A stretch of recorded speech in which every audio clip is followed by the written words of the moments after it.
W के इस अध्याय में हम आपका स्वागत करते हैं। दोस्तों, कांग्रेस पार्टी इस चुनाव में 99 सीटों पर अटक गई। सिर्फ एक सीट से और मिल जाती तो वो 100 के जादुई आंकड़े तक पहुंच जाती। हालांकि उसे 5 और 7 सीटों का टोटली नुकसान हुआ है जो उसे और मिल सकती थी, पर ये 5 या 7 सीटें आकर उसकी खो कहाँ गई हैं, ये रह कहाँ गई हैं, ये छूट कहाँ गई हैं। कांग्रेस पार्टी को अब इसका पता लग गया है। अब रहस्य से पर्दा उठ गया है। अब वो जान गई है कि उसकी ये सीटें आखिर रखी हुई कहाँ थी और किस वजह से वो इनको हासिल नहीं कर सकी। अब इसी गलती को कांग्रेस सुधारना चाहती है।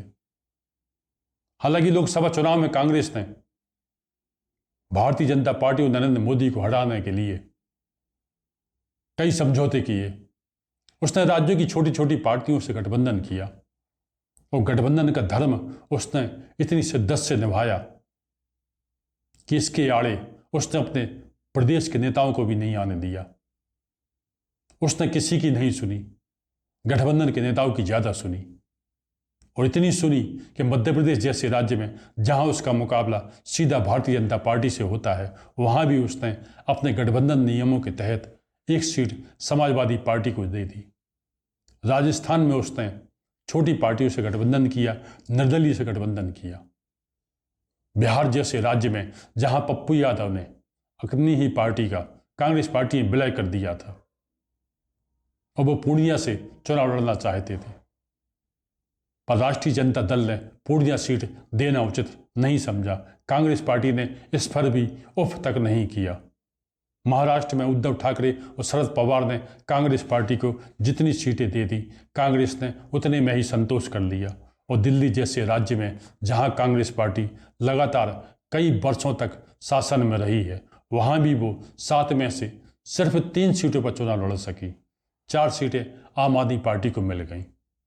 इतने सब के बावजूद कांग्रेस के गठबंधन के नियम को, उसके सम्मान को देखते हुए भी 100 तक के वो व्यक्तिगत आंकड़े को नहीं पा पाई।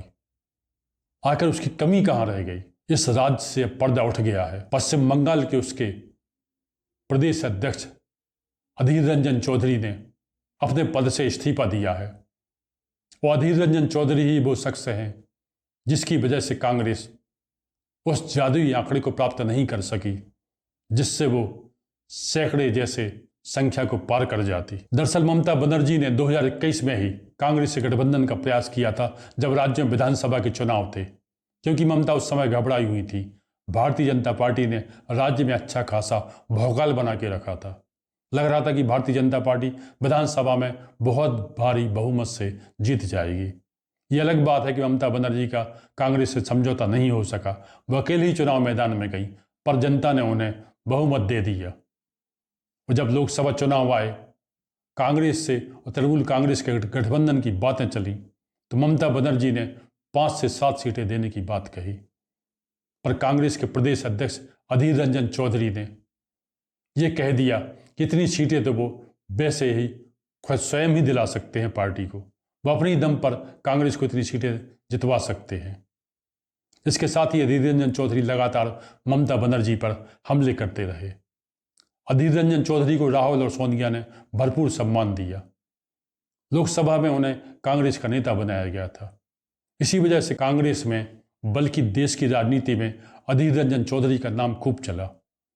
वही अधीर रंजन चौधरी पश्चिम बंगाल के मामले में इतने मुखर हुए कि ममता बनर्जी से बनते बनते बात बिगड़ गई। जो ममता बनर्जी 5 या 7 सीटें देने को तैयार थी, वो लास्ट में 2 पर आ गई और समझौते की बातें होते होते वो 1 पर आई और फिर ऐसा माहौल बना कि उन्होंने कोई भी सीट देने से इनकार कर दिया। अधीर रंजन चौधरी ने इसके बाद भी कोई प्रतिक्रिया नहीं दिखाई, कोई रुचि नहीं दिखाई कि उनका तृणमूल कांग्रेस से गठबंधन हो जाए। दरअसल वो अति आत्मविश्वास से भरे हुए थे और जब लोकसभा चुनाव का परिणाम आया तो अधीर रंजन चौधरी अपनी ही सीट हार गए और 4 जून को रिजल्ट घोषित होने के बाद उन्होंने अपने पद से इस्तीफा देने की पेशकश कर दी। उन्होंने प्रदेश अध्यक्ष पद से इस्तीफा का पत्र कांग्रेस मुख्यालय तक पहुंचा दी और जब कांग्रेस मुख्यालय में मीटिंग थी तब उन्हें भूतपूर्व अध्यक्ष कह के बुलाया गया उनका कहना है तब उन्हें पता चला कि वो राज्य में कांग्रेस पार्टी के प्रदेश अध्यक्ष नहीं रहे हैं।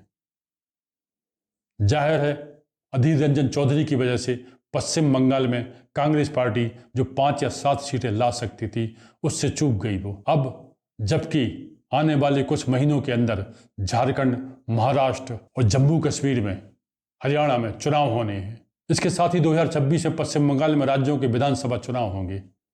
इनको देखते हुए और 2029 के लोकसभा चुनाव को देखते हुए कांग्रेस पार्टी एक बेहद तैयारी करने के मूड में है। इसी वजह से वो तृणमूल कांग्रेस के नज़दीक जाना चाहती है और उनकी नज़दीकी में सबसे बड़ी बाधा थे अधीर रंजन चौधरी। अब पश्चिम बंगाल में जब अधीर रंजन चौधरी की छुट्टी हो गई है तब कांग्रेस पार्टी